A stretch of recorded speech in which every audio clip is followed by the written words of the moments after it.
ആരും വന്നില്ല. അപ്പോൾ ഞങ്ങൾ പൊടിച്ചു നോക്കിയ പോലെ ചില്ല. ഇന്നത്തെ കാലത്ത് ഓരോ കുട്ടികൾ പൈസയ്ക്ക് വേണ്ടിയിട്ട് എന്തെല്ലാം വീട്ടിൽ കാട്ടിക്കൂട്ടുന്നല്ലേ. അപ്പോൾ ഇന്ന് പോലീസ് വന്നിട്ടുണ്ടായിരുന്നല്ലേ? പോലീസ് വന്നിട്ട് നിങ്ങളോട് ചോദിച്ചോ എന്താ സംഭവിച്ചത്? അപ്പോൾ ഞങ്ങൾ പിന്നെ പോലീസ് സ്റ്റേഷനിൽ കൊണ്ട് ഏൽപ്പിച്ചു. ഓക്കെ, നിങ്ങൾ രണ്ടുപേരും ഉണ്ടായിരുന്നു? രണ്ടുപേരും.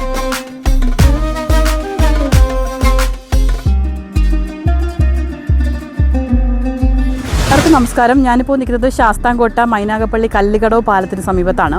കഴിഞ്ഞ ദിവസം ഈ കല്ലുകടവ് പാലത്തിൻ്റെ സമീപത്തെ പള്ളിയുടെ അടുത്ത് ഒരു സംഭവം ഉണ്ടായി. അതായത് ഒരു ബാഗിൽ, ചെറിയൊരു ബോക്സിൽ 1 ലക്ഷം രൂപ റോഡിൽ കിടന്നു.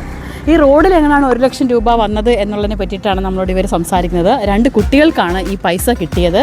ആ 1 ലക്ഷം രൂപ കിട്ടിയ പാടെ ഇവർക്ക് വേണമെങ്കിൽ എടുത്തുകൊണ്ട് പോകാമായിരുന്നു. പക്ഷേ അവർ വളരെയധികം നല്ലൊരു മാതൃക കാണിച്ചിരിക്കുന്നു. ശാസ്താംകോട്ട പോലീസിൽ ആ പൈസ അവർ ഏൽപ്പിച്ചിരിക്കുകയാണ്. എന്തായിരുന്നു ശരിക്കും ആ സംഭവം? അത് ഞാനും ഉണ്ടായിരുന്നു, ഇവരുണ്ടായിരുന്നു. ഈർച്ചായിക്കാന്ന് നിൽക്കാനുണ്ടായിരുന്നു. ഞങ്ങൾ നിസ്കരിച്ചിട്ട് അവിടെ നിന്ന് കാര്യം പറഞ്ഞുകൊണ്ടിരുന്ന ഞാൻ. അപ്പോൾ ഒരു ബോക്സ് താരം വീണ്. അപ്പോൾ ഞങ്ങൾ എടുത്തപ്പോൾ ഞങ്ങൾ വിചാരിച്ച ഡിസ്പ്ലേ ആയിരിക്കും, ഫോണിൻ്റെ വല്ല ബോക്സ് ആയിരിക്കും എന്ന് വിചാരിച്ച്. അടുത്ത് ഞങ്ങൾ 10 മിനിറ്റ് അവിടെ ഇന്ന് ആരെങ്കിലും വരുമോ എന്ന് അറിയാൻ വേണ്ടി. അപ്പോൾ ആരും വന്നില്ല. അപ്പോൾ ഞങ്ങൾ പൊടിച്ചു നോക്കിയ പോലെ ചില്ല. അപ്പോൾ ഞങ്ങൾ പിന്നെ പോലീസ് സ്റ്റേഷനിൽ കൊണ്ട് ഏൽപ്പിച്ചു. നിങ്ങൾ രണ്ടുപേരും ഉണ്ടായിരുന്നു? രണ്ടുപേരും. രാവിലെ ആ സമയത്ത് ഏത് സമയത്തായിരുന്നു? ഒരു 7:30-7 മണിയായപ്പോൾ 7:30 ആയിട്ടുണ്ട്. പള്ളി നിസ്കരിച്ചിട്ട് അവിടെ ഇരിക്കുവായിരുന്നു. അപ്പോഴാണ് കണ്ടത്. ഇത് ബസ്സിൽ നിന്ന് വല്ലതും വലിച്ചെറിഞ്ഞ രീതിയിൽ വല്ലതും ബസ്സിൽ നിന്ന് പോകാൻ സാധ്യതയില്ല. അപ്പുറത്തെ ബൈക്കിൽ നിന്ന് വല്ലതും ആയിരിക്കും. ശരിക്കും നിങ്ങളത് കണ്ടപ്പോൾ അങ്ങ് ഞെട്ടിപ്പോയില്ലേ? 2 കെട്ടുകളായിട്ടായിരുന്നു അല്ലേ കണ്ടത്? ഓക്കെ, 2 കെട്ടുകളായിട്ടാണ് ഇവരുടെ കയ്യിൽ ഈ പൈസ കിട്ടുന്നത്. ശരിക്കും നമുക്കറിയാം ഇന്നത്തെ കാലത്ത് ഓരോ കുട്ടികൾ പൈസയ്ക്ക് വേണ്ടിയിട്ട് എന്തെല്ലാം വീട്ടിൽ കാട്ടിക്കൂട്ടുന്നല്ലേ.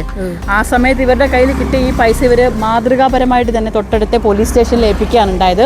ഏകദേശം എത്ര നാളായി ഈ സംഭവം നടന്നിട്ട്? 20-21 ദിവസമായി. അപ്പോൾ ഇന്ന് പോലീസ് വന്നിട്ടുണ്ടായിരുന്നല്ലേ? പോലീസ് വന്നിട്ട് നിങ്ങളോട് ചോദിച്ചോ എന്താ സംഭവിച്ചത്?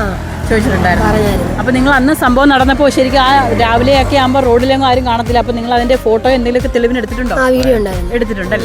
ഓക്കെ, അപ്പോൾ കൃത്യമായിട്ട് തന്നെ ഈ കുട്ടികൾ വളരെ ബുദ്ധിപരമായിട്ട് തന്നെ ചെയ്തിരിക്കുന്നു. അവർ അതിൻ്റെ വീഡിയോയും ഫോട്ടോയും ഒക്കെ തന്നെ എടുത്തിട്ടുണ്ട്, തൊട്ടടുത്ത പോലീസ് സ്റ്റേഷനിൽ ഏൽപ്പിച്ചിട്ടുണ്ട്. അപ്പോൾ നമുക്കറിയാം ഇത്രയും മാതൃകാപരമായിട്ടുള്ള ഒരു കാര്യം ചെയ്യുക എന്ന് പറഞ്ഞാൽ നമുക്കറിയാം ഇന്നത്തെ കാലം അത്ര നല്ല കാലമല്ല, വളരെ കെട്ട കാലമാണ്. 1 ലക്ഷം രൂപയൊക്കെ കിട്ടിക്കഴിഞ്ഞാൽ വളരെ സിമ്പിളായിട്ട് അടിച്ചു പൊട്ടിക്കാനുള്ളൊരു പ്രവണത കാണിക്കുന്ന തലമുറ കൂടിയാണ്.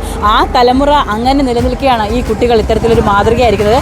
ഇവർക്ക് ഏതായാലും എൻ്റെ വക ഒരു big salute. Okay, thank U.